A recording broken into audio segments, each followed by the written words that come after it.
Hi, everybody, and welcome to the Endless Celts Podcast. It feels like a long time since we said it, since our last show at the end of last month there, but I think it was a well deserved break, and we're all looking forward to getting stuck back in and talking things Celtic, and obviously briefly chat over what Scotland done at the European Championships. We've already got Christoph in and Corvo. It's good to see you back, Corvo. You kind of disappeared for a while, but it's good to see you back among the chat with ourselves. And Jed, I'll start with you, buddy, before we get into any actual football chat. How have you been? What's your summer been like so far? Any holidays? Any mischief? What have you been up to?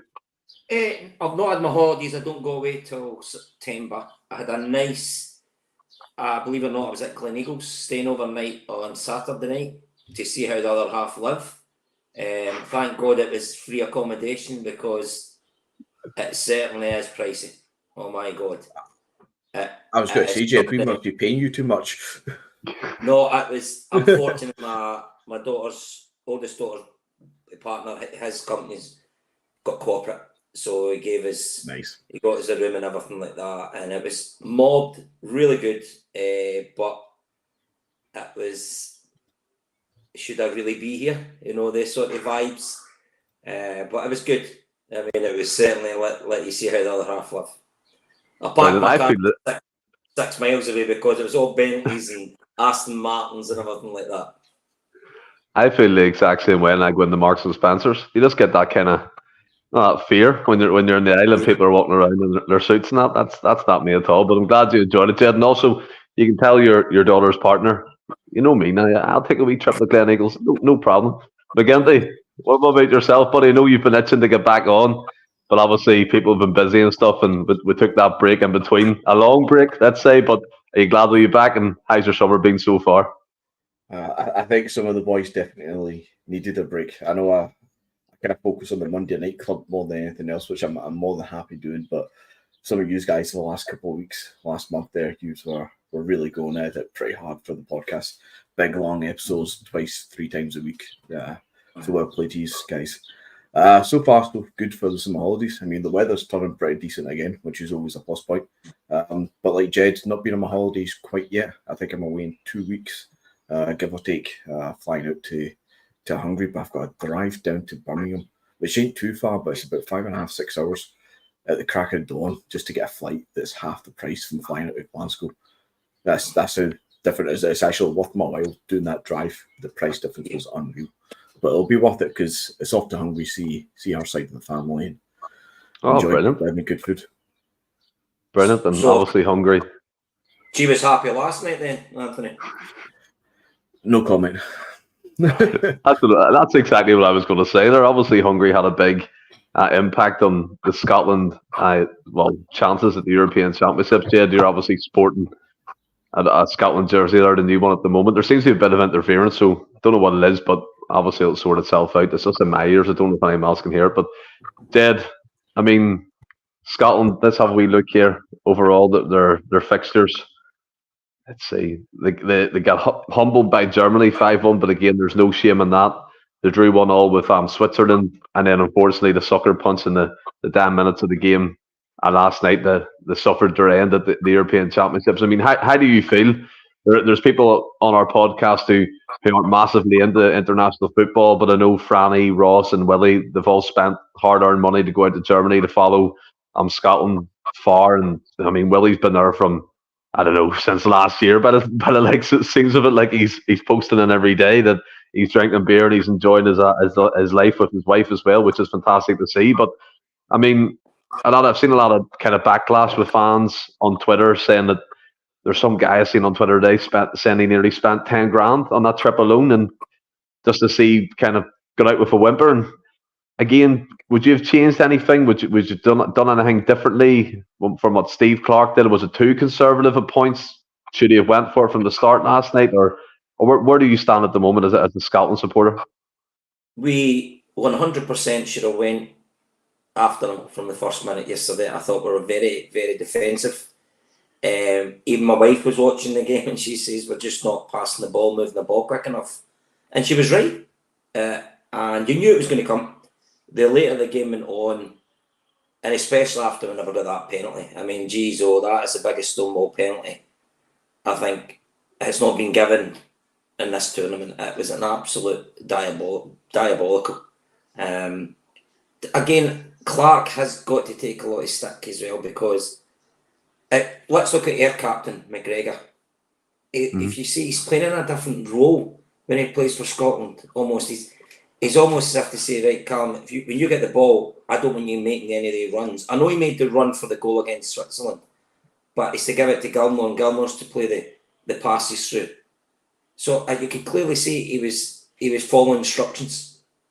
So he was, and it looked as though he didn't have a good game. But let's be honest, what players did have pass marks? I mean, our own Anthony Ralston, at least he's there. I mean, he's got a card. He represented his country, but he's there by default because our two regular right backs were out injured. So he was, and I just felt we were poor. I really can't take any plus points from any of the games. If I'm being honest, I just felt we were lacklustre. We didn't show brave. We weren't brave enough. We should have had wingers on, whether it be Morgan, whether it be Forrest. We had to go for that game yesterday, and we didn't. Mm-hmm. And that's something Steve Clark's he'll regret for the rest of his life, because he was the guy that didn't make the subs to the 75th minute, and against Switzerland was at 84th, 85th minute. Come on, guy, you've got to give guys a chance. So that's where Steve Clark has to take a lot to blame. And let's be honest, Callum McGregor is going to get a lot of stick from other fans from other football clubs in Scotland. One of my mates is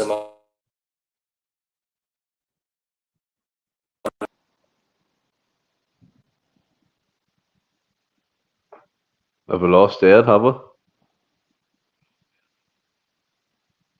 Or is it me? I can't. Oh, sorry. I was on mute myself there, Stephen. No, I think it's on Jed's side. Jed, I think we lost you, buddy. Are you? Can you hear us?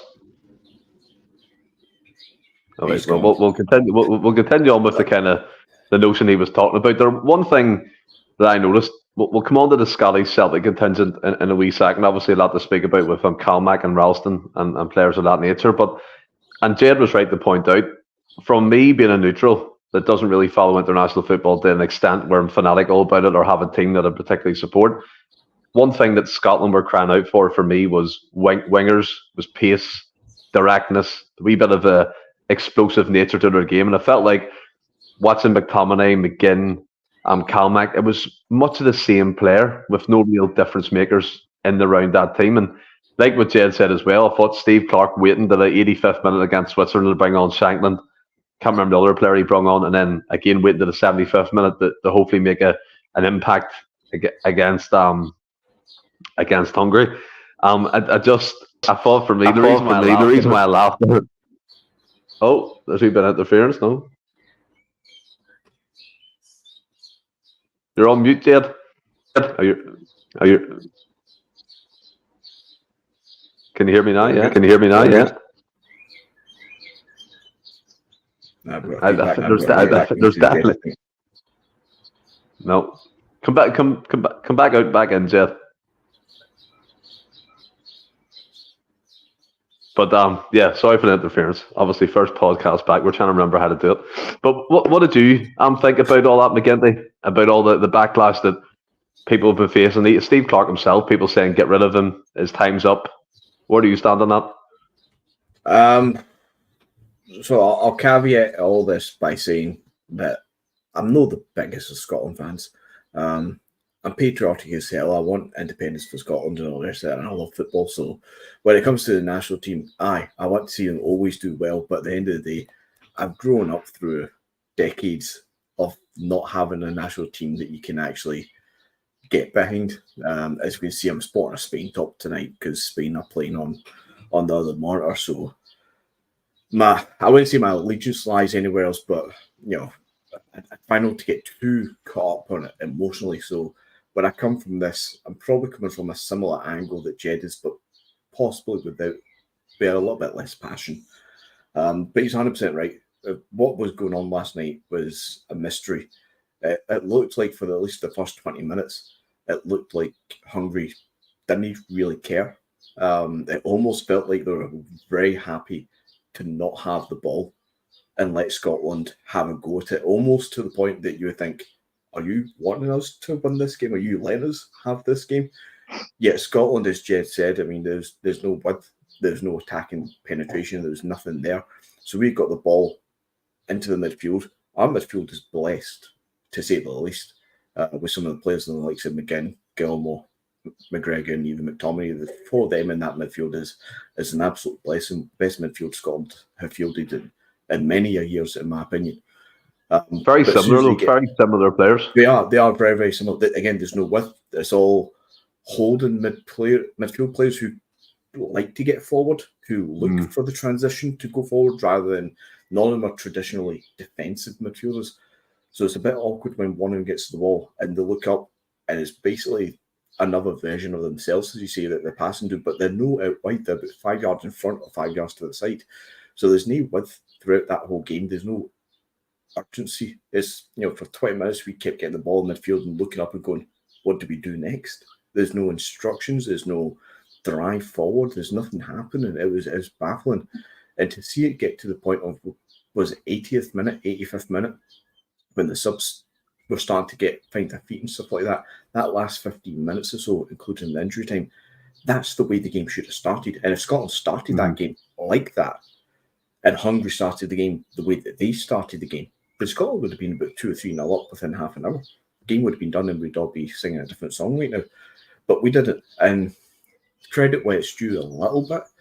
They had a very good crack at it last night at the last 10-15 minutes. And it was a really entertaining game at the end of it. But it was far too little, far too late. And the sucker punch from Hungary was always a possibility. They had better opportunities than we did throughout the game, even though that first 20 minutes, they literally gave us the game for 20 minutes. So, yeah, as far as Scotland's concerned, I think happy to be there, proud of the fans and all the media exposure that the fans are getting and garnering for themselves. I think it probably helps that hardly any Rangers fans follow the Tartan Army, so hardly any of them are going to be across there. So that whole staunch mentality of, going over and invading a place is not within the Tartan Army, which is great to see because we're actually getting plaudits from across the Euros as a fan, and it's a great experience for them. But they've been let down, I feel, by Steve Clarke at the end of the day. Now, Steve Clarke still has 2 years, I believe, on his contract. He's probably not going to walk away from that. And the SFA themselves, they take the lazy, easy, cheap option as often as they can, much like our own board, to be fair. So I don't see them sacking him on the back of this, because at the end of the day, they can turn and say, look, we've been at 2 Euros in the last 3 years. The guy's a breath of fresh air. But personally, I think, as much as I was backing Steve Clarke for a good few years, I think he's done the job he's needed to do. And now I think it's time for somebody a bit more dynamic and a bit more modern in the attacking sense of the game to come in and just get a bit of intensity. They need somebody to get some fire into the game so that we take the nucleus of what we've built now and expand and put it out there. Because look at other teams. I know Albania's getting beat just now, but they've actually put in a couple of not bad performances. Georgia as well. We're better than these teams, yet these teams are going out there in the Euros and playing with intensity and tempo in their game, and they're taking the game to the bigger opponents because they've got wide players. How we've started these games in this campaign with no wide players is an absolute mystery. Why did we take James Forrest in the first place? Lewis Morgan, not a great player, but actually Lewis Morgan one side, James Forrest on the side, and Shankland up front would have been much better than having 4 midfielders all the exact same and Shea Adams.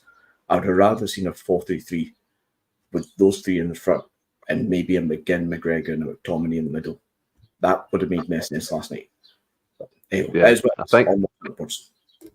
Yeah, 100%. And Jed, are you with us? Can you hear me all right? Yes. Sorry, guys, I just don't know what's up. I don't know if it's... I just lost you.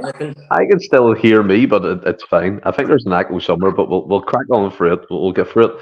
But like what McGinty was saying there, Jed, I've been told to go on to the Celtic chat, which I will end up on because Celtic players were involved in the Scottish national team. Do you feel let down by the players, by Steve Clarke, by the way that tournament panned out? The excitement get into it, obviously beating like the likes of Spain, having a great qualifying campaign, and everything was looking fine. And yes, as I said, Germany, but they're the big hitters. I mean, Musiala and Reitz and players of that nature, Mueller with all that experience that he has. You're not really expected to maybe lay a glove it. But the other teams, Switzerland, Hungary, they're for the taking. And you look at the Celtic players involved. Greg Taylor obviously didn't get any game time because Robertson was playing. He's the captain. Cal McGregor was a mainstay. Ralston, as you said, was in by default. The mystery player for me, and McGinty alluded to it, why bring Jamesy all the way to Germany and not give him an ounce of game time? He was probably our best player for the last 6 to 7 weeks of the campaign. He pulled us out of various different holes and situations, led us to basically the league championship and the Scottish Cup at the end there with his performances. Obviously not individual, but a collective. He was a mainstay in that. That, to me, bringing on Lewis Morgan is a slap in the face to him. Lewis Morgan is a fella who plies his trade now in the MLS, hasn't kicked the ball for Scotland in 2 years, was a late call up to the team, and he gets more minutes than James he did. There's been no hint from Steve Clarke there was an injury or there was an issue. So by all accounts, he's fully fit. He was in prime form. That to me is an absolute mystery. That I'll never be able to solve why Forrest didn't get game time at all during that tournament. Yeah, I mean, I think with Steve Clarke, he certainly comes across as a guy who will do it his way. He will not bow to what people think, and I think that proved the point with not playing Forrest. I mean, I think I was screaming out for a substitution in the last half hour, and yeah, I was shouting for James Forrest, not because he plays for Celtic, but because of the way he finished, as you rightly said, the way he finished the season. He was fantastic. And at least we do know Forrest would have been run direct at the players, the defence. But he was never given that opportunity, and we'll never know. We'll now never know. Now, you'll probably find yourself with that team. There are going to be a few players who won't. That's probably the last cap. Don't be surprised if Cal McGregor says enough's enough. And to be honest, was McTominay that good? Was Andy Robertson that good? These two play for two of the biggest teams in the world. They weren't getting me excited and getting up off the seat when they were doing anything. Fair enough, McTominay scored that goal, but apart from that, did he really do anything? Some of the corners he was putting in was an absolute joke. So they were. Mm-hmm. But most of all, I feel so sorry for the Tartan Army. The hundreds of thousands of fans went over there. I know we all knew we would never win it, but if we could have got through to the next round, that for us is winning it. And we weren't even given that opportunity because he was too negative with his tactics, and he's got to live with that now. You can say, I never had the players. Well, he did have attacking players there. He had the young boy, Tommy Conley from Bristol City. He's been doing brilliant. He got a wee game against Finland, wasn't it? Half an hour or something like that. We did have more attacking players there, but he never brought them on. He's very defensive minded. Yeah, and I think that works well in club football, McGinty. You look at the job he done with West Brom, the Premier League, then that kind of defensive side of football, the job he done with Kilmarnock. But in international football, I think you need to know the time when to sit back and when you need to go for a game to qualify the last 16 of a major tournament. And we'll bring the chat forward to the Celtic contingent in the squad, and McGinty. And as I said to Jed there, while you were off stuffing your face with sweets, that Calmac was a mainstay within the Scotland squad, rightly so. He's probably up there one of the best in that team at this particular moment. But what I've noticed, and even Ralston, albeit Ralston had a shaky game against Switzerland, was at fault for Shaqiri's goal. But these two guys in particular, and look, I'm not having the green tinted glasses on here, but it has to be called out, have probably had the most flack, had the most blame, had the most kind of things levelled at them in terms of the performance levels. I mean, Graham Souness saying he forgot Calmac's name, being disrespectful. Ralston being called out on different by various panel members and different TV shows in terms of the Euros for his mistake for the Switzerland goal, and then people trying to blame Calmac for being the kind of catalyst for the Hungary counter attack last night. He got tackled in the box. That ball could have ended up anywhere. The shot was blocked and it bounced forcibly for a Hungary player to latch onto and kind of run 60, 70 yards up the pitch. But like what Jed said, I mean, you look at Robertson. I think his pass completion rate must be in the 40% mark, because it was a joke last night the amount of times he gave the ball away. Billy Gilmore turned into trouble 9 times out of 10 and lost the ball. Tried to dribble through too many players, didn't do it. Scott McTominay didn't know what position. It looked like he was playing. 1 minute he's forward, next minute he's back. It was all over the place. Shea Adams, probably one of the worst striking performances I've ever witnessed in a game of football, and I hope he never puts a Celtic shirt on, because for me he's absolutely hopeless. But it's obviously the microscope falls on Calmac and Ralston. Do you think that's media bias again in the Scottish sense, in the Scottish landscape of things, that will pin the blame on these guys or give them the most flack? Or do you genuinely believe that they deserved it? There was a comment earlier on saying Calmac's best years are behind him. It's time for even us to look for a replacement in terms of Celtic looking for a player to replace him. What do you think about the kind of stuff that's been levelled at them during this tournament? I think some of it is fair, but in context and reading the entire tournament from a Scotland perspective, they're not the scapegoats. Well, they are being made the scapegoats, but they're not the actual problem. They weren't the issue. I don't think any individual player, aside from Shea Adams being shite, is really to blame for that performance overall. I mean, as much as I want to try and see the positives from it for the fans who went over there, I don't want to sit here and shit all over the tournament and make it sound like, you know, their trip has been a wasted trip, because the Tartan Army have enjoyed themselves immensely, and I'm all for giving them and the team as much credit as possible to keep their spirits high so that they've got memories to tell their grandkids, because this seriously might never happen again for Scotland in a long, long time now. Let's hope that's not the case. But as far as those two are concerned, with the Celtic perspective, let's take the Souness comments on Cal McGregor. I hate being black and white about things. It's either this or it's that. But sometimes you have to, because you need to make a point somewhere. See if Graham Souness is coming out with that, I forgot what his name was. You're either go and see now, and for your own sake, Graham, go get yourself speak to a doctor, because that's shambolic to forget his name in that sense. Or you really are being disrespectful, in which case you shouldn't have a job in punditry anymore.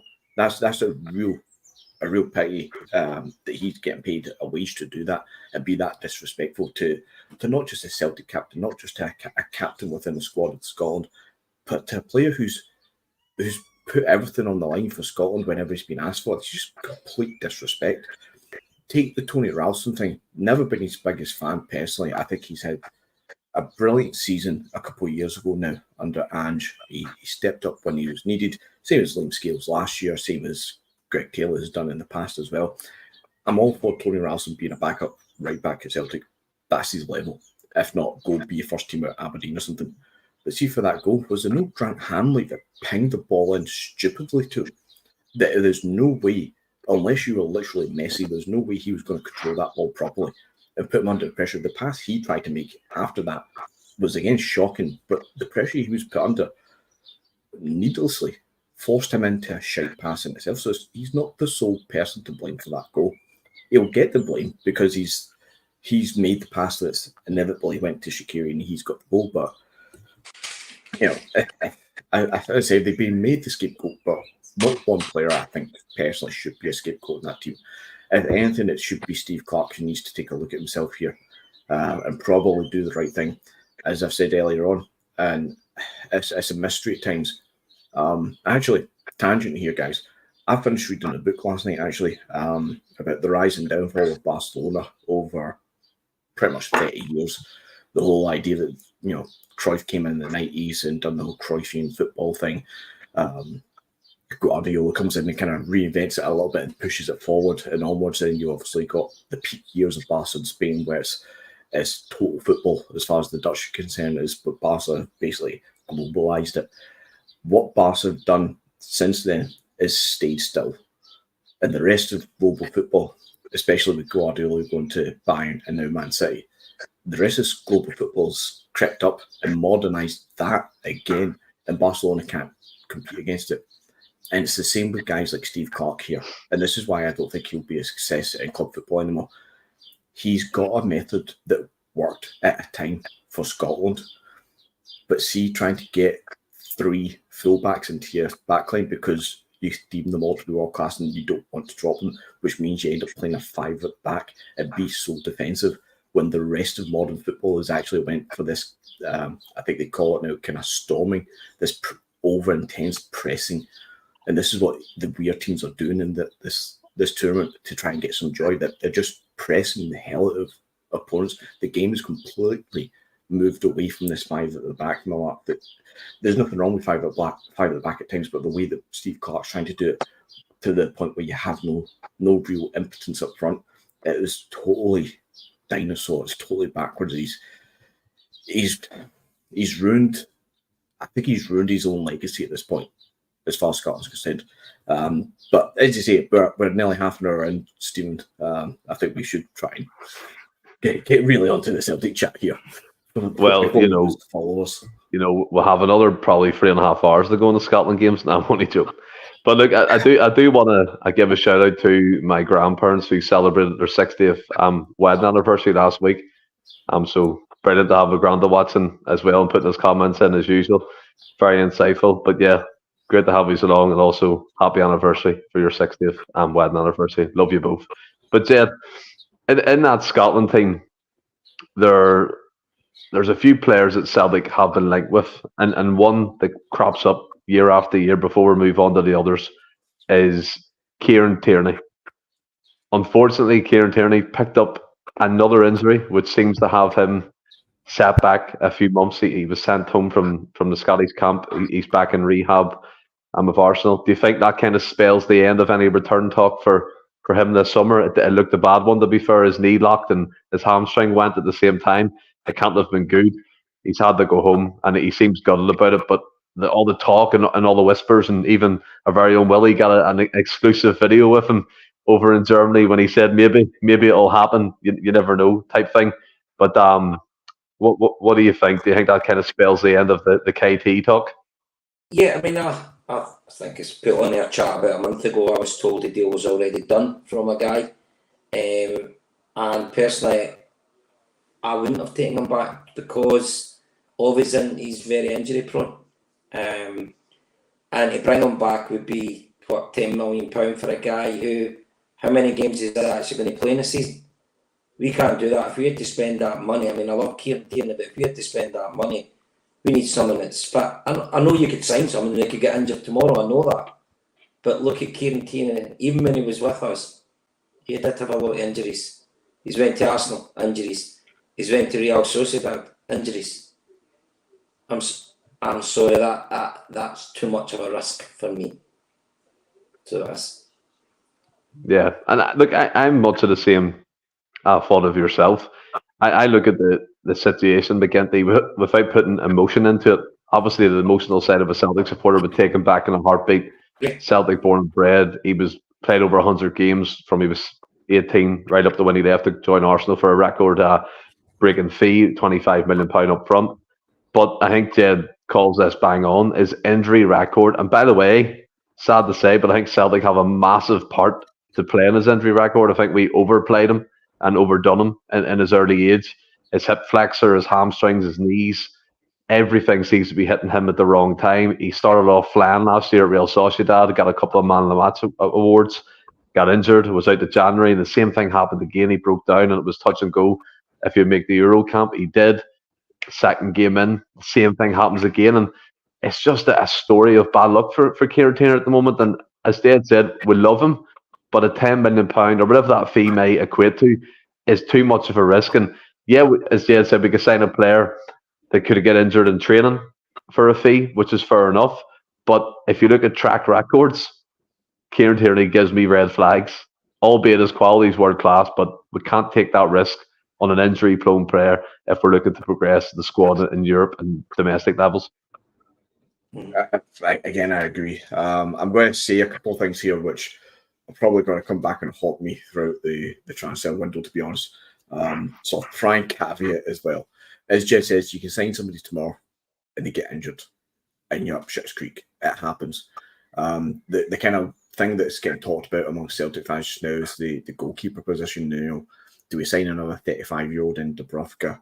And people saying, no, we need to go younger. And people say, well, look at Barkas. He was a younger one. And people saying, older doesn't mean shite. Look at Craig Gordon, look at Joe Hart. But at the same time, neither of those are wrong and neither are right, because you can sign a player for 10 million, he's absolutely excellent. You can sign a player for $1 million and he's absolutely excellent as well. A dog shit, it doesn't really matter. You could get a Doris de Vries, you could get a Barkas, you could get a Fraser Forster, you could get a Joe Hart.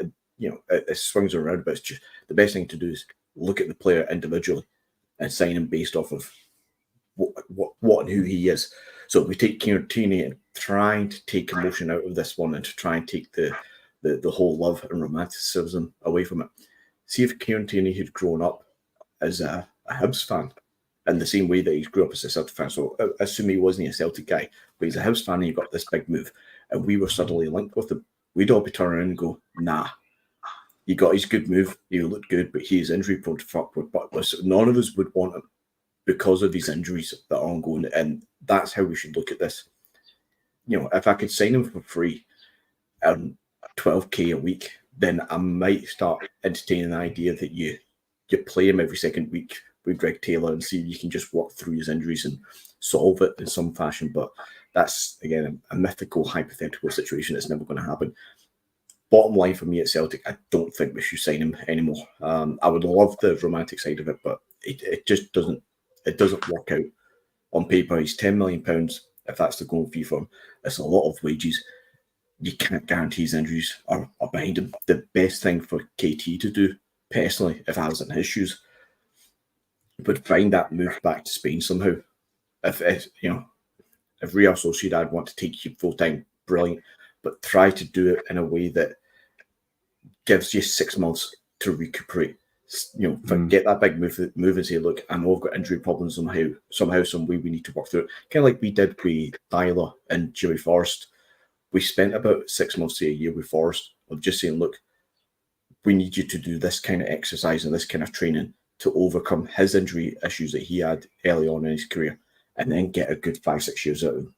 And KT needs to do that. And I personally, I would say to him to go to Spain and do it there because he seems to have loved that. It's a great country to play football in, of course. You're playing against much better players than you play in Scotland, no offence to us. But yeah, it's a no-go non-starter for me at Celtic. But even with that, Kieran Tierney, I don't think wherever he goes, Arsenal are going to get 10 million for him now. Other clubs know he's injury prone. Well, that's it, and that's why he might have to go down that route of seeing out his contract at Arsenal and just go out and just fix himself. Like, look, if we can get him on loan, I would take him. Definitely, I would take him. But I'm not wanting the club to fork out X amount of £1 million for him. He only gets 5 games or something like that. We cannot take that risk. Yeah. I mean, am I the only one here that I know it's still a long way to go before the season starts or for the transfer window closes, but I must admit, I'm a little bit disappointed by having not signed anybody yet. I'm glad you brought this up, Jed, and not me first. No, I am. I mean, it's my nephew, he just came back. He saw this. He stays down south, so he phoned me today and he went, well, who will link me? I went, I don't know. It's all like quiet. But I've got a list if you want. We need. Look, it's not a good list. No, I know that. I must admit that's annoying me at the moment. That's really is annoying me. The fact that we have not went and signed anybody yet. Like you say, especially the goalkeeper, because we have known for months and months Joe Hart was leaving. So we need to get the finger out. Well, I mean, before we go on to an extensive list, and James is calling you bellwethers, you have to understand the inside of me is absolutely fuming that we haven't done anything. But I've got the hosting hat on tonight, so I have to be impartial and let that conversation kind of set. Well, fuck, I'm absolutely fucking raging that we haven't signed anybody. But we'll come on to all that, McGinty. Another player we were linked with from the Scottish team Scott McKenna. He's available on a free transfer by the looks of it. To me, I don't really fancy him at all, but I have to admit, he impressed me in parts last night. Or was it last night? Well, the game against Hungary was last night. He impressed me in parts. He looked quick and he looked physical and he was stepping into play. But again, I think his natural position is a no-nonsense centre back. He had to play that kind of advanced ball playing centre back because KT was injured, obviously, to kind of keep that system with Robertson going. Still wouldn't take him though.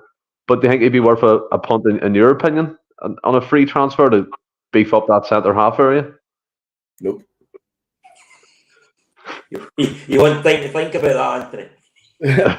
No, he is on my little list here, and I know we'll cover this probably in a bit more detail later on, but to cover him quickly here, he's on the list because he's another one he was linked in Brendan Rodgers' first tenure at £10 million Aberdeen wanted from him. They never got that money. Now he's available on free. I think he was linked last year as well. It's an ongoing. There's a few of these players on my list. It's ongoing lazy link and lazy journalism. But the annoying thing for me with Scott McKenna, apart from the fact that it might actually happen, which is really worrying, but the annoying thing for me is I haven't even lost my train of thought there. Oh no, sorry. It's happening what you kind of half alluded to there, Stephen, that you almost half stepped into.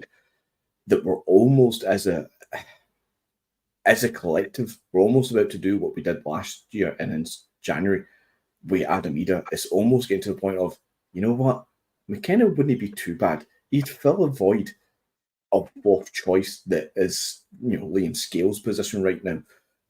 He'll be on a free. He'll fill a quota. He'll do a job if needed. That's not what we need. What we need is somebody to truly partner Carter Vickers.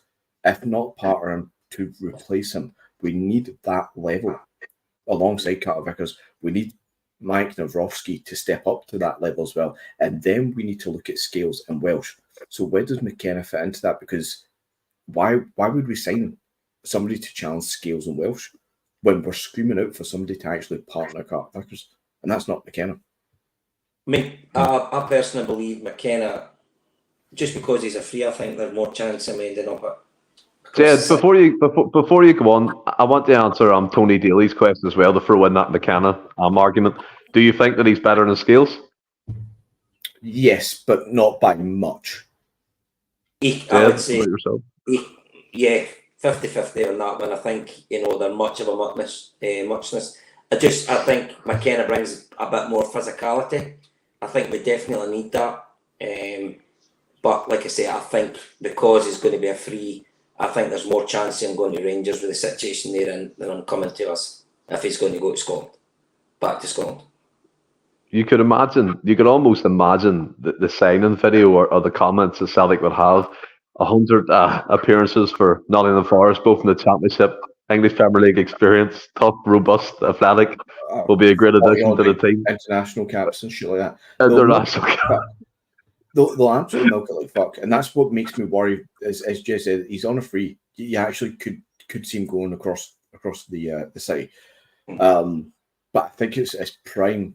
Celtic will make that sign, and they'll do exactly that, Stephen. They'll sugarcoat that to the max.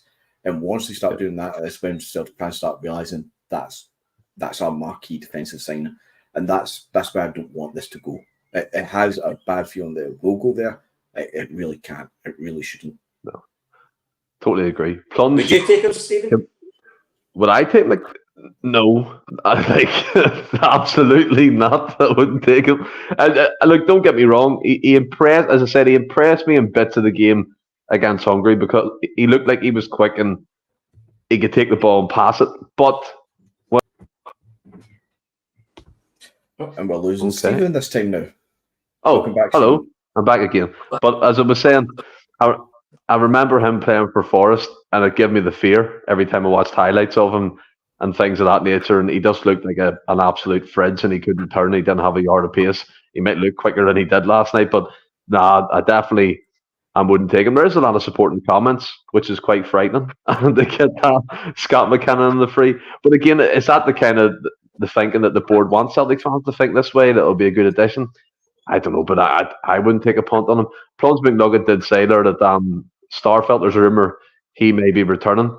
I still don't think that's going to happen either. I think him and Jacinta are whatever they're doing, happily involved with each other in a relationship. He's not going to leave to come back there ourselves. I don't think he'll be looking for another move in Spain. Let's see, Anthony Dunn, our very own. There was never going to be any major activity before the end of the Euros group phase at its earliest. Only the small clubs do their business early. No, do you know exactly why he said that at the end? Because he knew I would come back with Sevco signed 5 players. He knew I was going to. He absolutely knew I was going to say that, McGinty. That's top trolling there. By the way, if anybody says that they're happy we've not signed anybody yet, they're kidding themselves on. Let's be honest, we all thought we had a signing down now. There's 2 ways I take this as well, guys. One is we've all seen this for 20 years.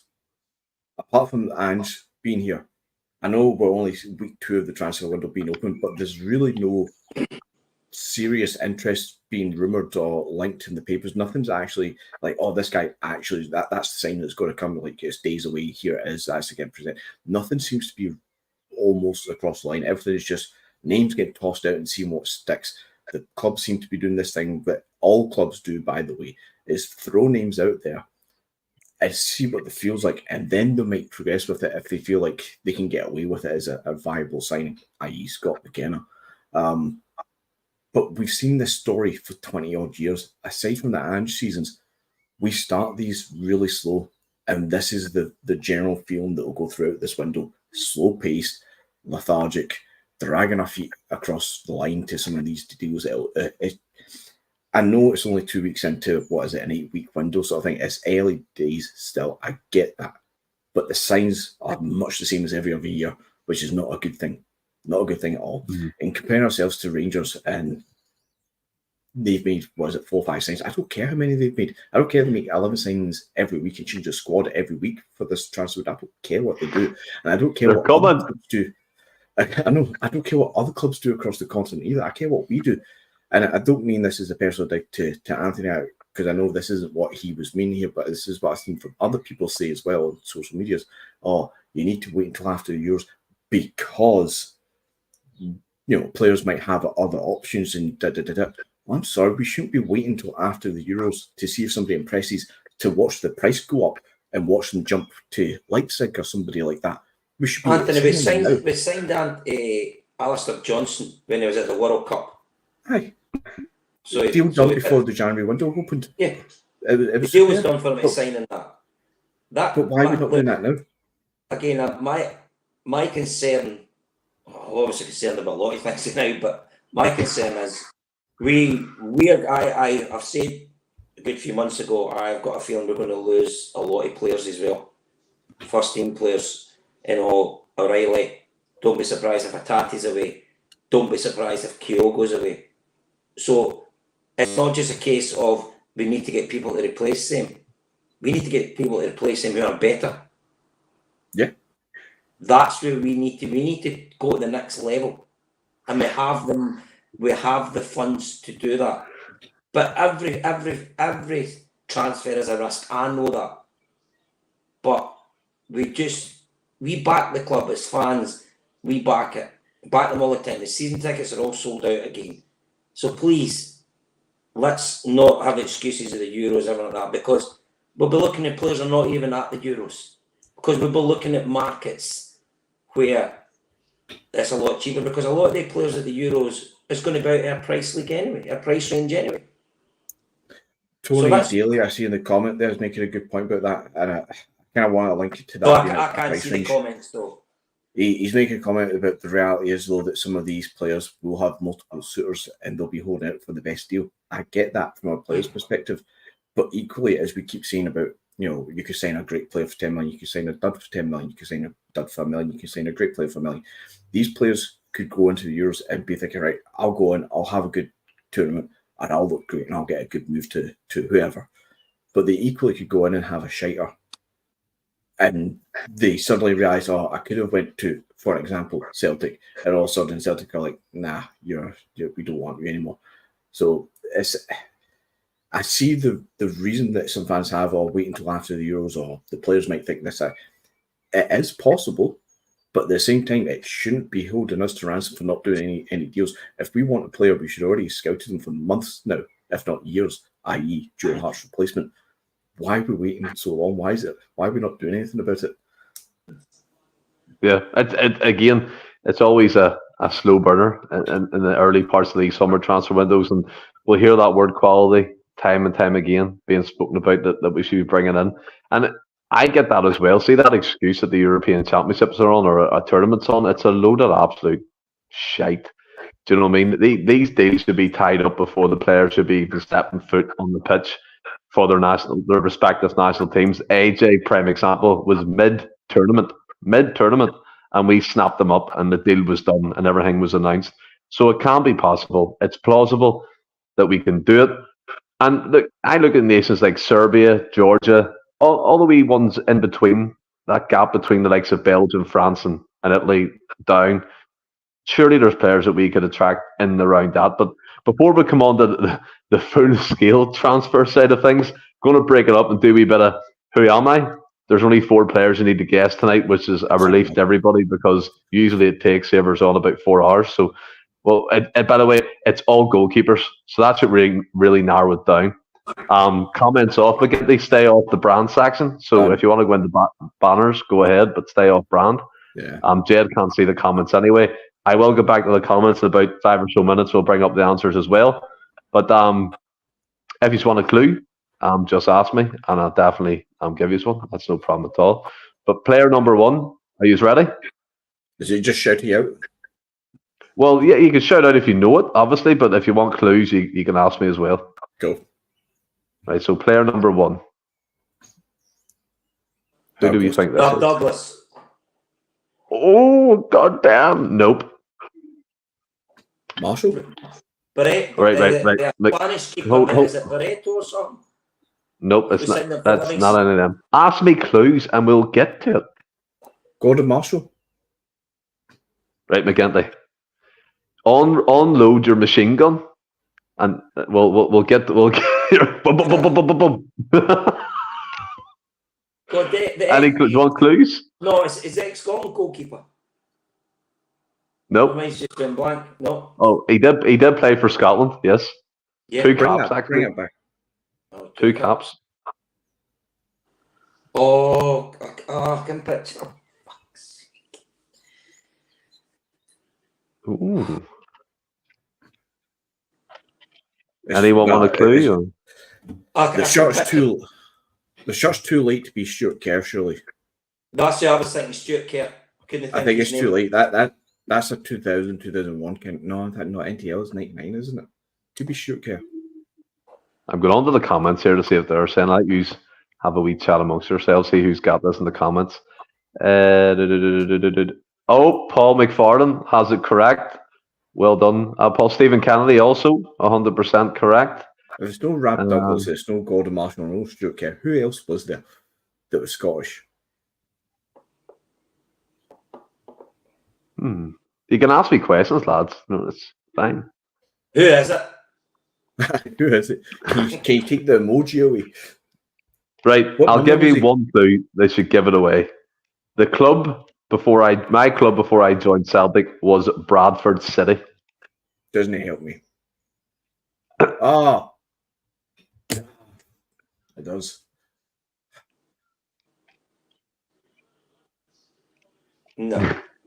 No, it doesn't. It's escaped me. No, my mind's blank. Did he have the number 1 jersey, or was he a backup?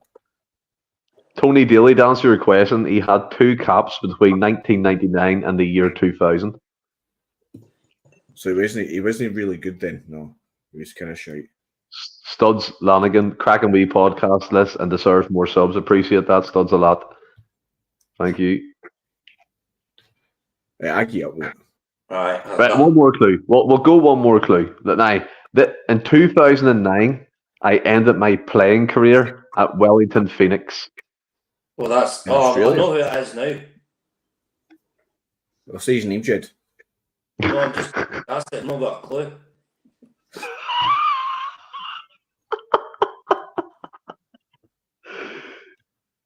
Anybody before this? This would be the first time a Who Am I has ever just went and no points have been took. He just can't get away from Gordon Marshall at this point. It's not Gordon Marshall. Like it I know definitely that's, isn't. that's all I'm thinking of you. Jed, come on, buddy. You're going to kick. Both of you are going to kick yourselves here. Well, come Does on, his first who is name it? start with Mark? No. So this goalkeeper, these are still 0 each because you forfeited, was Jonathan Gould, Gould. who made 157 appearances according to Wikipedia for Celtic between 1997 and 2003. We could have been here all night and I wouldn't have got that. Seriously? You wouldn't have got that at all? Honestly, mind went blank. I would have known if you showed me the picture without giving me the name, I would have got the name. The emoji? Yeah. I mean, why is it Emoji the Rangers manager?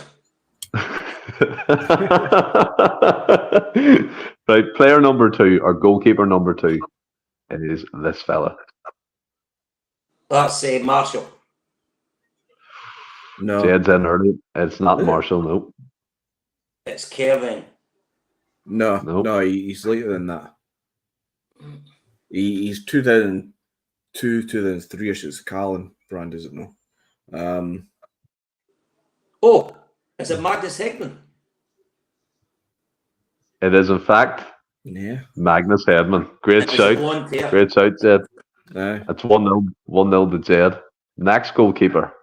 Goalkeeper number 3. After Boric. Nope. Oh, Zaluska. Zaluska. It's 1 each. Last goalkeeper. Johnny Gould. We just had him. I know, but same short. Not Jonathan Gould. Rob Douglas. Gordon Marshall. David Marshall. It's Rob Douglas. So McGinty finishes that on 2-1 with his scattergun approach. I like how you done that. That was absolutely insane. So 2-1. We'll come back to that in the quiz. And by the way, you should be happy to know there's only 30 questions in the quiz. Isn't that spectacular? You better be exaggerating. No comment. Right, hold on a wee second to see where we're at here. Somebody remembers that. McGinty 0. Oh, did you like Zaluska? No, but a year ago we did a whole what did you call it again? Kind of unsung hero 11, and I put Zaluska in as my goalkeeper. Really? I was trying to take the literal definition of an unsung hero. Beyond crystal meth at the time. I love it. You couldn't also put Borch or Foster in because they were some heroes. But Zaluska he actually played a good chunk of games and won a good few medals for us and stuff. So, I think during his time with Celtic, he also got his first and only cap for Poland. I remember that as well. He was in the Polish national team. But Jed, I mean, Celtic, I think we're due back today for pre-season. Obviously, drips and drabs of players coming back from national duty and holidays and things of that nature. But we'll take a wee look at the squad, not too in-depth here, just to see who you think will stay, who do you think will go. You already alluded to a few players. I mean, the goalkeeping department's pretty light. We've only really got Scapegoating in there at the moment. Benjamin Siegrist has declared his love for his missus and he wants to retire in Australia. That's fair play to him. We know Joe Hart's retired, so we've got Scapegoating in the goalkeeper position, which seems like a forever now. We've got AJ, Ralston right back. We've got the likes of Welsh, Narowski, Larga, Bielka. Bosun Lawwell's come back from a loan move. Actually, I'm intrigued to see what this fella can do. His stats look pretty good at Fleetwood. We've got Liam Scales, Carter Vickers, players of that nature. Greg Taylor at left back. Matthew Anderson's coming back from a season-long loan deal in the Austrian second division for Admina Wacker, our parent club, our feeder club. And he also got into the team of the year over there, which is quite interesting. Could that be the backup to Greg Taylor? Are we going to get a left back? We don't know. But just off the names that I rhymed off there, kind of goalkeeping, defensive and positions, who do you think will stay? Who do you think will go? Who do you think we really need next season? Get into it. Well, Greg Taylor will stay, but we definitely need an additional left back. Alistair Johnson, yes, I do. I mean, let's be honest, he had a better first 6 months when he came and he did last season. But look, he can't be 10 out of 10 all the time. So we need another right back because Ralston, unfortunately, isn't the answer. Would you get rid of him? Yeah, because I'd like to see the guy going in somewhere else and getting regular football and prove me wrong. I mean, I'm not that like just casting a junior football or anything like that. I would like to see him going and making a name for himself. Because look, a lot of players go away for the club and actually do well. And I do think he'll need to go. I think, unfortunately, Stephen Welsh isn't good enough for us. Scales will still be there. Riley will be away. Hatate, I think, will be away. And I think Kyogo will be away. Kyogo's been linked with a move back to a team in Japan, again. And in terms of the positions that Jed was speaking about there, we'll just go all in. Midfield, O'Reilly, McGregor, James McCarthy, unsung hero for the future, Rio Hatate, and the likes. And you got on the wings, Forrest, Kuhn, Kyogo, Ida's back to Norwich, his parent club, Yang, Palma. Do you see a major overhaul happening?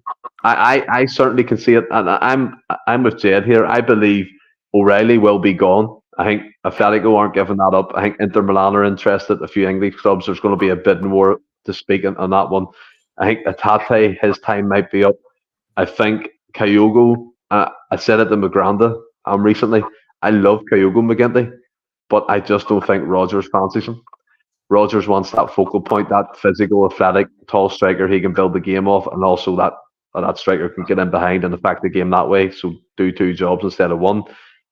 Again, I do love Kyogo. Want to caveat that. And again, the defensive positions, I think we could maybe lose 4 or 5 key players, and that's not unrealistic. And in the comments, they're saying as long as we bring players in that are better than the starting 11, we'll be fine.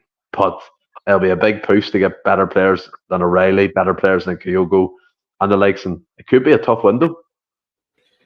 That's it. You need 100%. You need to bring in players who are better than your starting 11 to improve the squad. Theoretically, the guys you bring in become your new starting 11 or parts of them, and the people they replace become the squad players, so that the people who are squad players just now get shipped the fuck out. That's the ideal situation. That never happens at most football clubs, let alone Celtic. I don't think Kyogo will go. I don't think Hatate will go. Hatate just signed his new deal during the last season under Brendan Rodgers. But so did O'Reilly. Well, so did O'Reilly, but I think both of them. We've done that to protect ourselves, Anthony. We've done that to protect the club to get a higher fee. I would, yeah. I mean, I'm not naive enough to think that that's not the case, but I'd like to hope, for the sake of not having to have a mad overhaul, because we can't. As much as we've got plenty of money in the bank, we won't spend that money, and we can't afford the money that we do have to have to replace half the starting 11. I think there'd be major concerns about what team we will have next season if we were to lose 3 or 4 from the starting 11, and the needs that we're mentioning there. So I really hope it doesn't happen. I'm going to bank, and I'm going to plan in my head that none of them leave apart from O'Reilly, which seems the most obvious one that he will leave, as the biggest kind of value seller. For the rest of the team, I don't know if this is answering your question, Stephen, properly, or if I'm going on a mad tangent now. But for the rest of the team, you go on all the tangents you want. I'm enjoying it.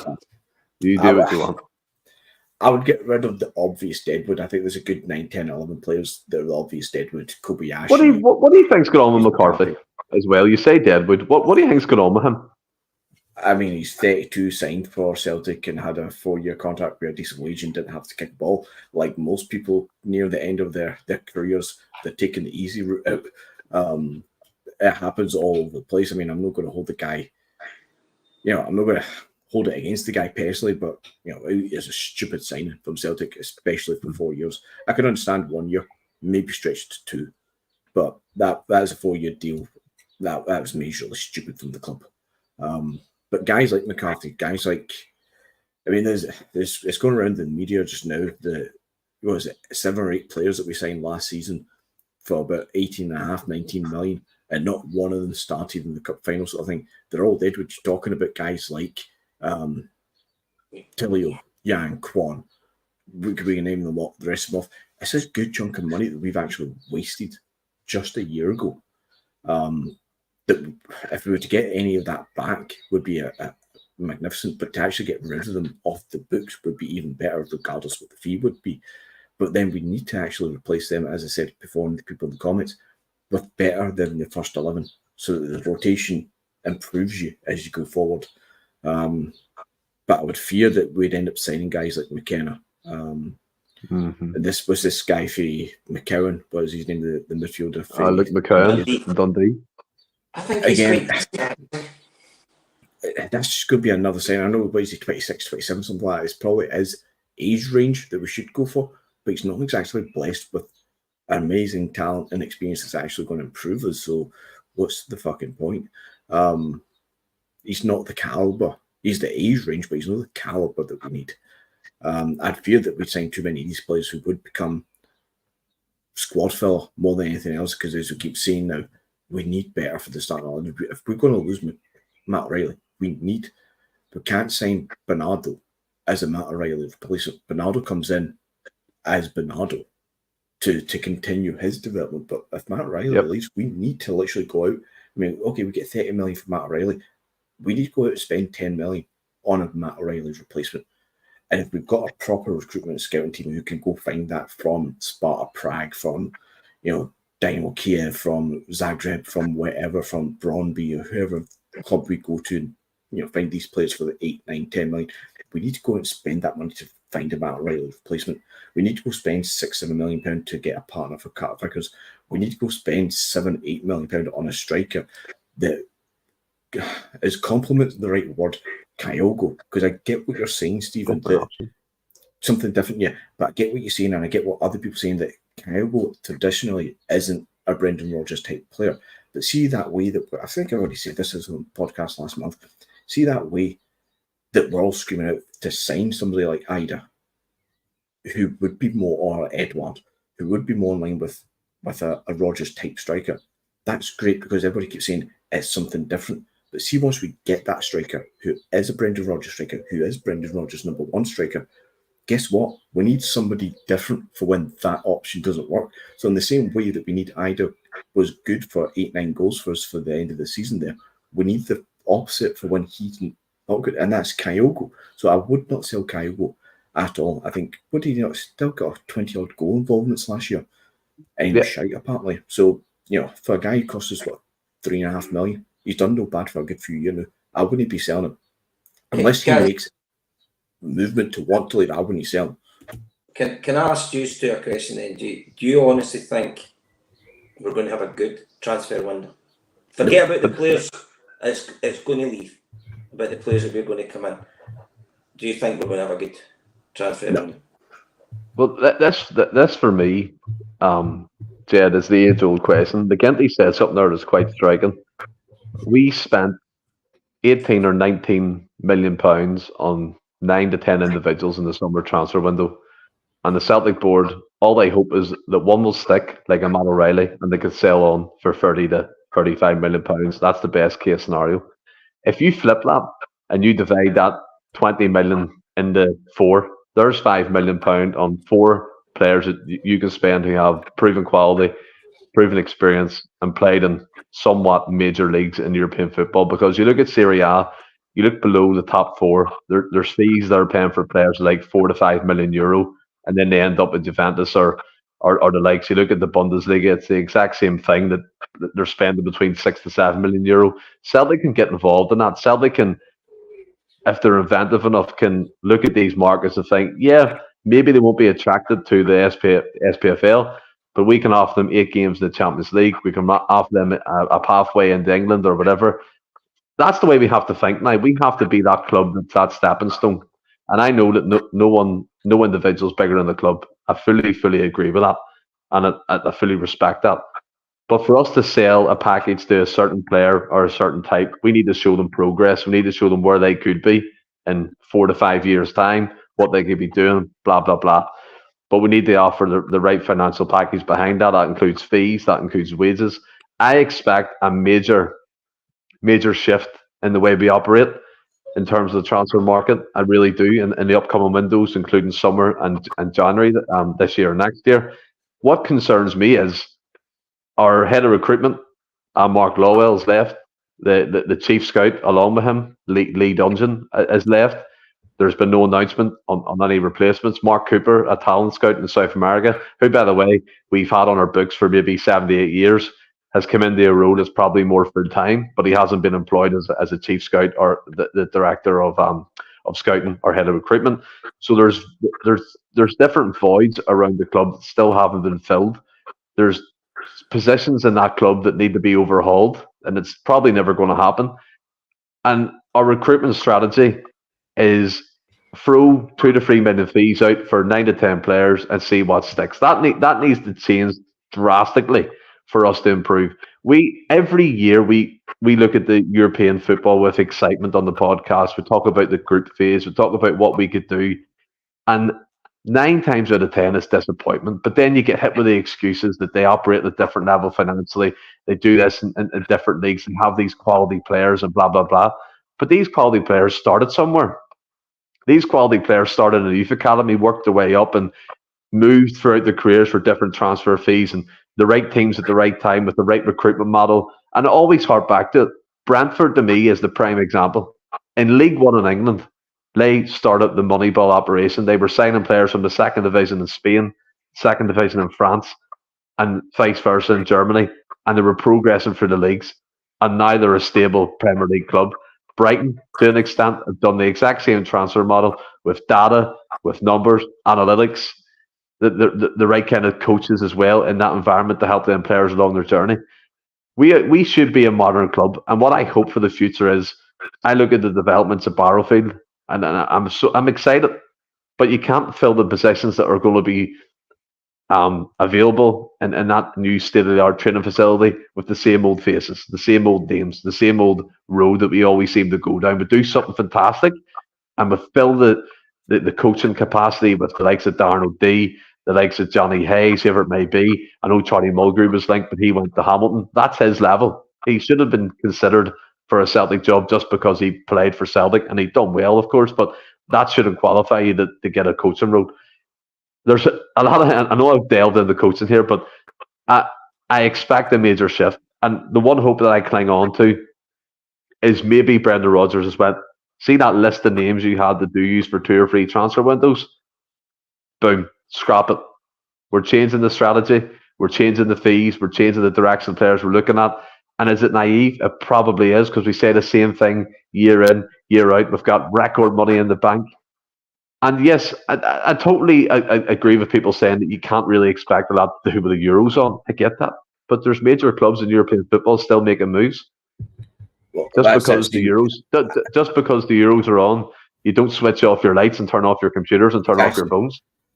Do you know what I mean? Again, the same excuses all the time. Just now, it's Brendan Rodgers is still on his holidays. We'll get moving once he comes back. The Euros are on. We'll do stuff after that. The window's only just opened. We need to give it time to get in. These are all excuses that keep getting trotted out every single time.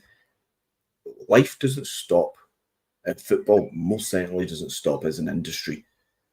We should not be waiting on Brendan Rodgers going on his 2-3 week summer holiday jump with Jurgen Klopp to Spain until he comes back, until we do some business. He should have left with a dossier, shall we say, of players that he wants to sign, and basically says to what should have been a head of recruitment, but we don't have one, but have to be Nicholson or Lawwell.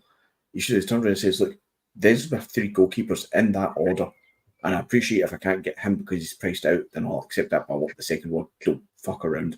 Same with left back, same with a midfield, and same with a striker. And see when he comes back, which I guess is actually now if the players are back in training, he should be presented to be at least 2 by now. There's your goalkeeper and your left back. Cool. That sorts my immediate concerns for the new season. Now we can build the quality up in the squad, because we've got glaring holes at goalkeeper and left back. Really big glaring holes that have not been fixed for many years now. And I know we've had Joe Hart for a couple of years, but we had Joe Hart at the age of 35, 36, 37.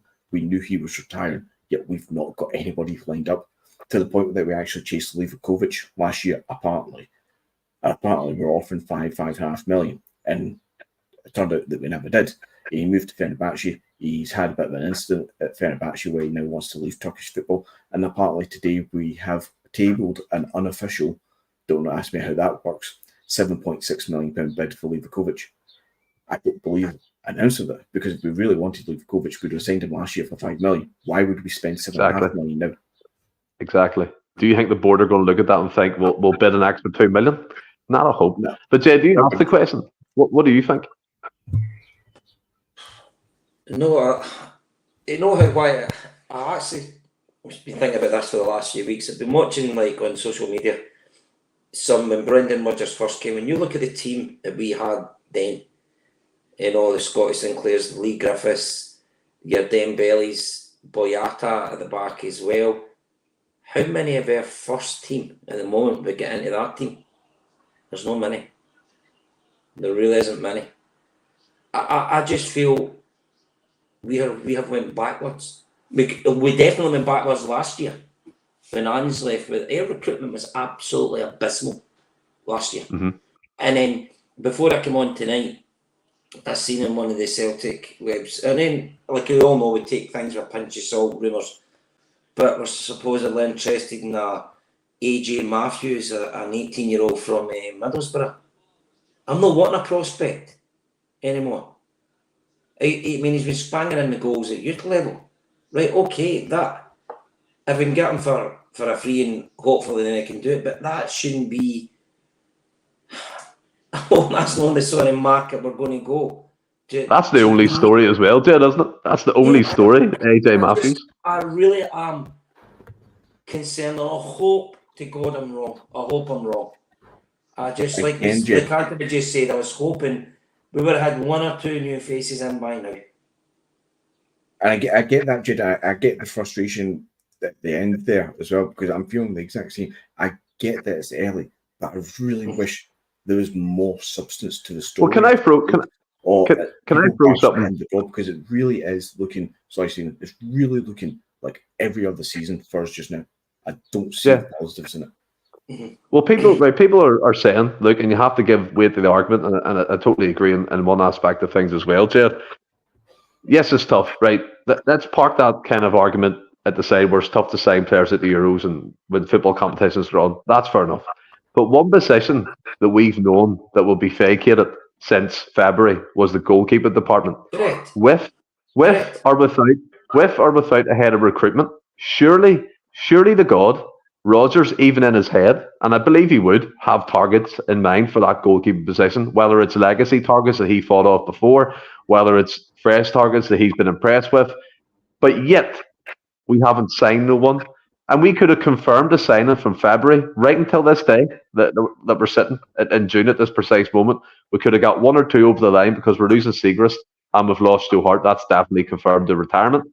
So, yes, people can say on one hand it's hard to argue or it's hard to sign players when a major European international football tournament's going on. That's fair enough. But what's the excuse for not signing a goalkeeper in that 4-month time period? I can't argue against that. There's none. It's lazy from the club. I see. I get some people. I wouldn't trust Brendan Rodgers with a transfer kitty. I wouldn't trust him to sign a goalkeeper or defender. I get that he's not got a great track record, but at the same time, this guy wanted Castagne at left back for Celtic. He wanted John McGinn. At the times that he wanted those players, they would have massively improved the club, and they wouldn't have cost more than £3, £4, £5 million. They've both went on to prove they would have been worth it. So he can spot a player. I don't care what people say. I know John McGinn's on his doorstep and all the rest of it.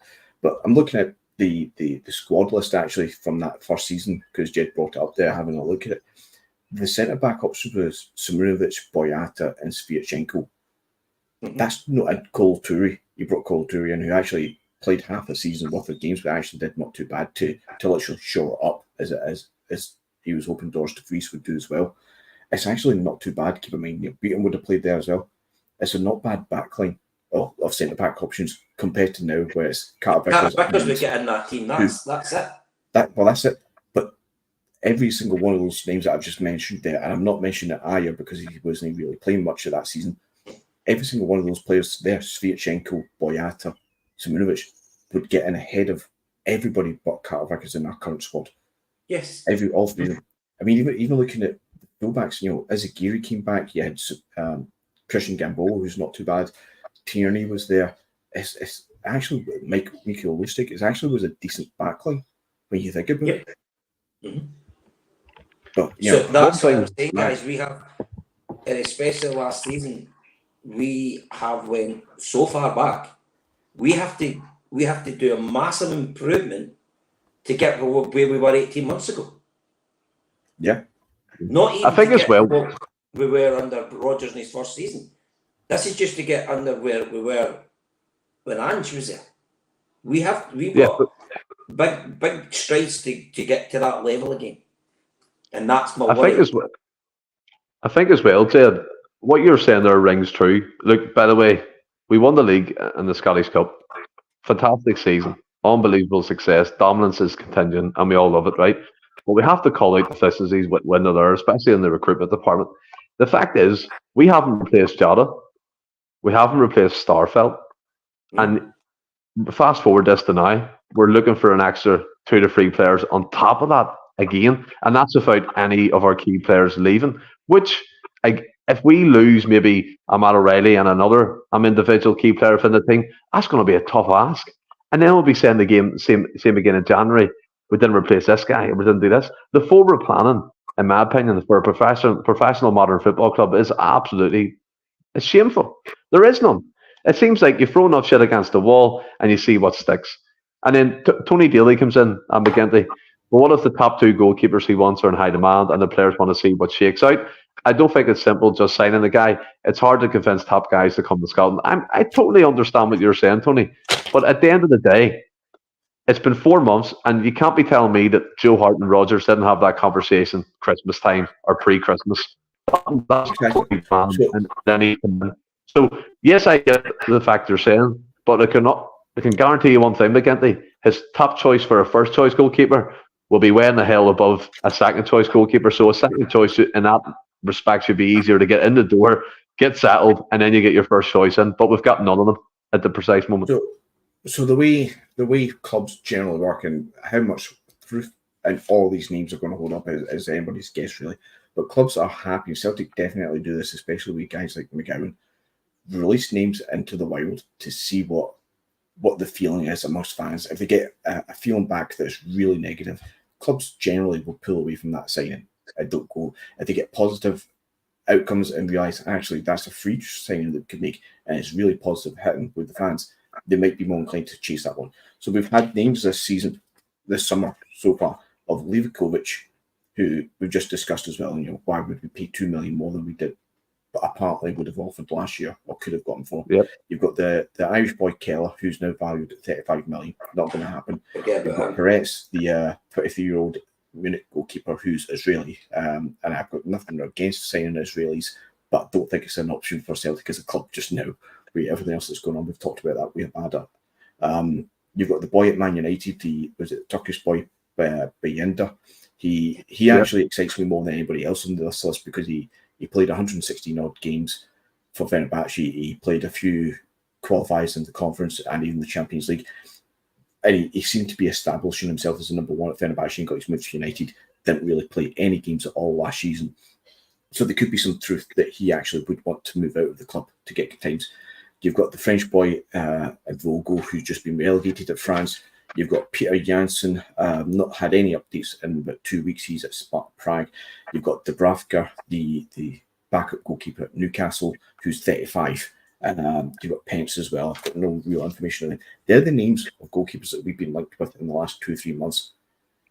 I would honestly struggle to think that any of them are legitimately Brendan Rodgers' top target. Now, we could argue Keller might be, but I think even Brendan Rodgers would accept that he would know he's outside our price range. Livakovic is a lazy link from last year. That was before Rodgers came in. The rest of them, I'm struggling to think. I mean, the one I'm excited about from that list would be Bayinda, but I would be surprised if that was Rodgers' number one target. And that'll excite me because he's the only one on the list of a good age that has relative experience that would actually look like he could step into our position. But other than that, I'm not excited by any of that.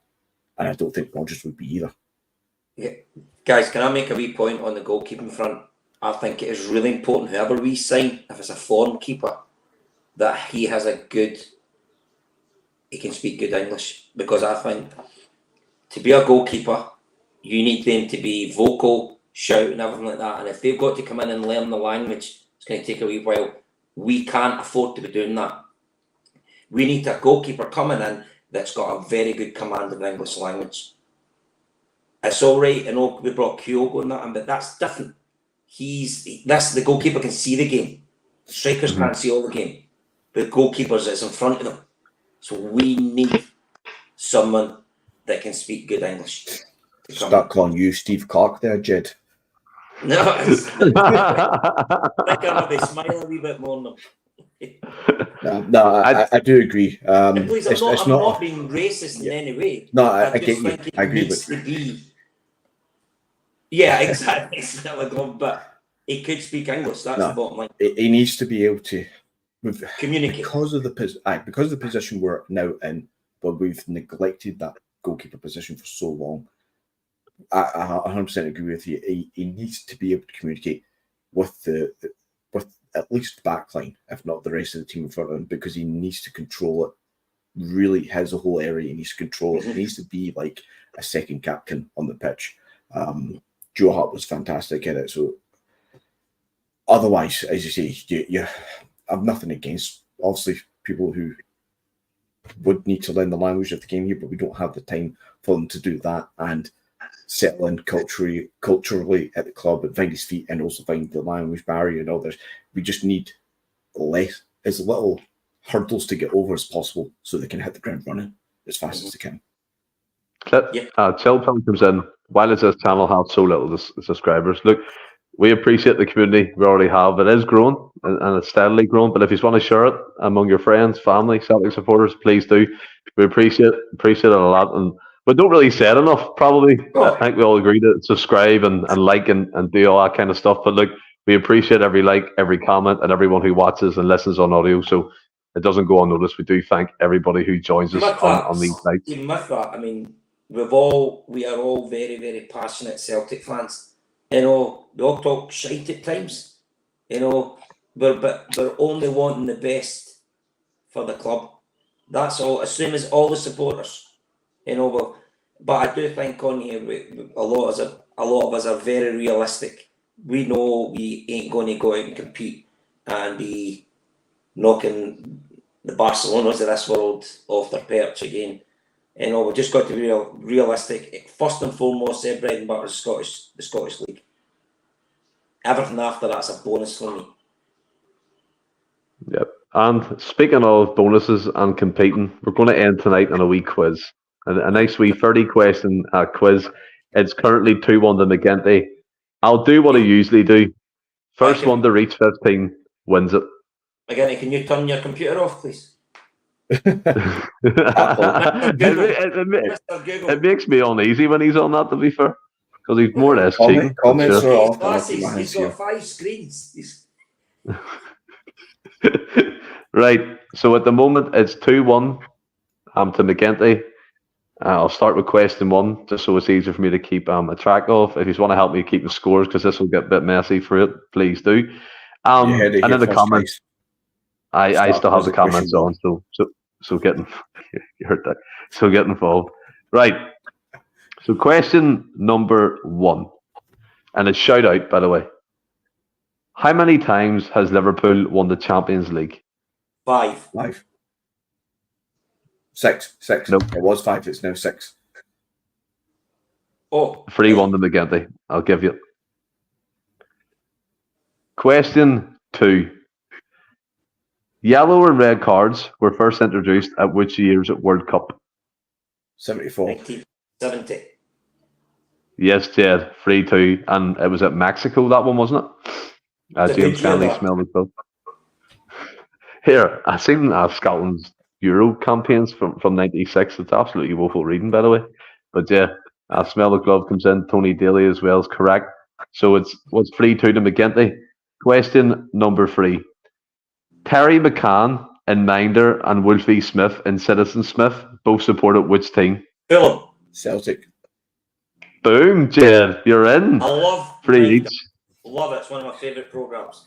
Stephen, I'm going to do this throughout this quiz, to be fair. How come you can come out with a question like that and expect me to get that answer, yet you have no idea who Gabriel Batistuta was. Who's Papastuta? You nearly messed it up. So you can't come at me. You can't come at me, and you messed up what you were going to say. It's null and void. Smell the glove. Love that show. It is 3 each. Next question. Name the only team in the top 4 divisions of the English Football League that is a name which contains all 5 vowels. Yeovil. No, Anthony. Charlton. No, Rotherham. Sure. Is that the same Next as question.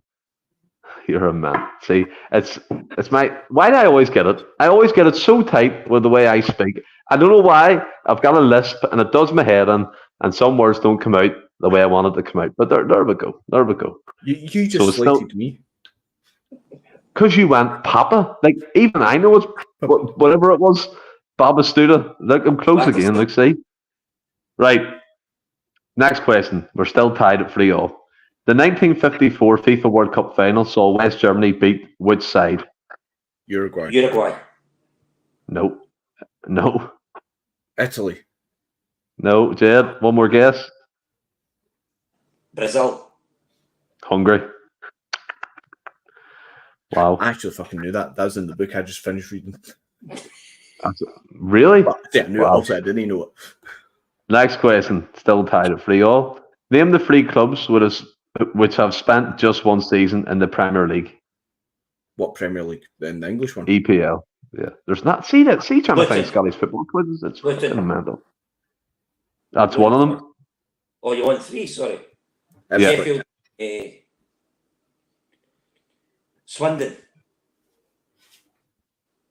That's 2, yeah. Bradford. I'll give you it. It's 4-3. It's Blackpool, but you give me 2 out of 3. So we'll have to be fair. It's 4-3 to Jeff. Next question. West Ham have retired which number shirt in tribute to World Cup winner Bobby Moore? 6. 5-3 to Jeff. Next question. Which manager bought Britain's first £1 million football player? Who was the player? It was Trevor Francis. 7-3 to Dead. Wow. You want to know the club we bought them from as well? Go for it. Hit me. Birmingham City to Nottingham Forest. Knowledge, McGinty. Where are you? Wasn't he alive then, Stephen? How am I meant to know that?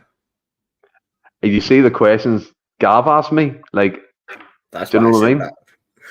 That's crazy. Every quiz he does is questions based in the 20s or 30s. Like, no way am I ever going to get a chance at that. Like, it's madness. Tony Daly said you're getting schooled. Right, next one should be up your street. Which South American team beat Scotland 3-1 in their opening match of the 1978 World Cup final? Peru.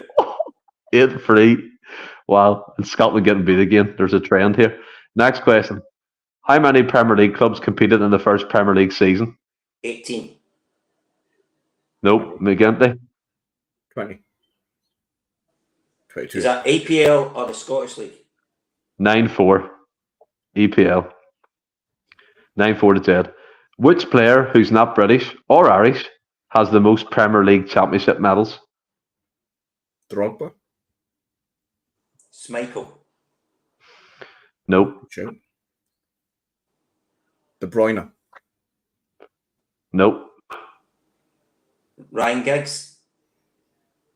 No. Ollie Gunnar Solskjaer. Both wrong. So still, 9-4, isn't it? Yeah. Which year was the last time England failed to qualify for the World Cup? 1994. 10-4. And what World Cup was that? It was USA. Nice. Right. Next question. The images of Terry Butcher in his blood-soaked shirt was taken after England played which country in 1989? Argentina. No, it was a European tie. Yugoslavia. Germany. Sweden. Oh. Next question. Still 10-4 to Jed. Absolute torturing you, McGinty. Torturing you here. Name the only player before 1960 to score a Premier League hat-trick. Bobby Charlton. Name the only player born before 1960 to score a Premier League hat-trick. Dean Saunders. Gordon Strachan. As of 2020, 2 players have received 2 red cards whilst playing for England. Name both. Beckham. Brian That's Robson. one. Brian No. Robson. Ray Wilkins. No. What was the question? McGinty. So 2 players received red cards while playing for England. This is up till 2020. Name both. Did you say Beckham, Anthony? Beckham was one. Yeah. You got mind he kicked a guy when he was on the ground. Gaza. No. It was Beckham and Wayne Rooney. Right. Next question. Who won the Ballon d'Or 3 times in 1983, 1984, 1985? Maradona. Ruud Gullit. Nope. Ballon d'Or 83, 84, 85. 83, 84, 85. Get off your computer. What nationality was it? Oh, fuck. It's either French or Italian. That's one of them. Baresi? The older brother? No. One more go each. P. McLaughlin. Platini. Boom. 11-4.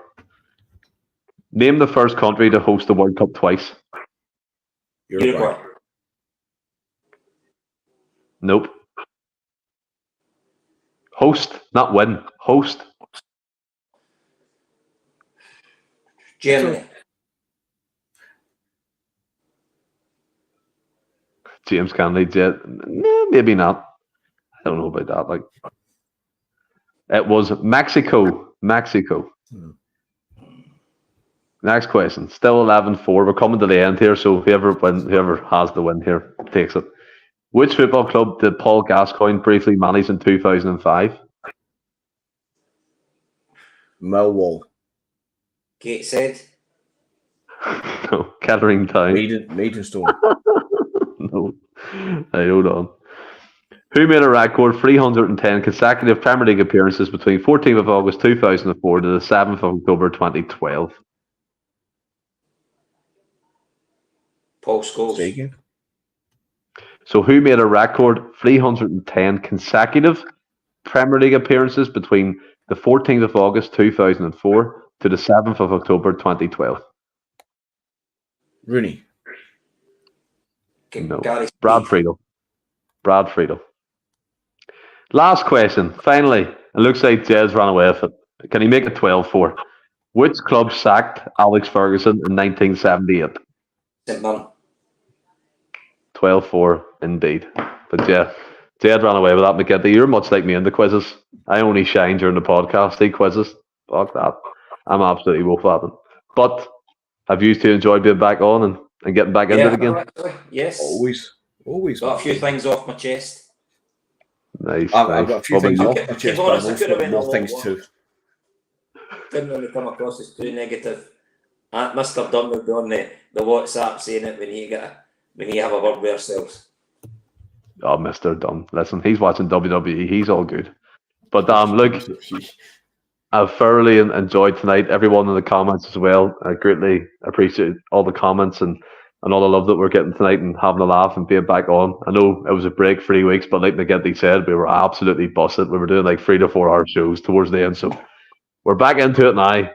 I don't know if it's back to full schedule at this precise moment, but obviously keep checking the socials and we'll let you know when we're going live. It will be this week at some point, either Wednesday or Friday. We'll definitely be back either with a double pivot or a normal podcast when hopefully there's more transfer rumours and maybe a few signings to talk about before Celtic's first pre-season game against Scott Browns or United.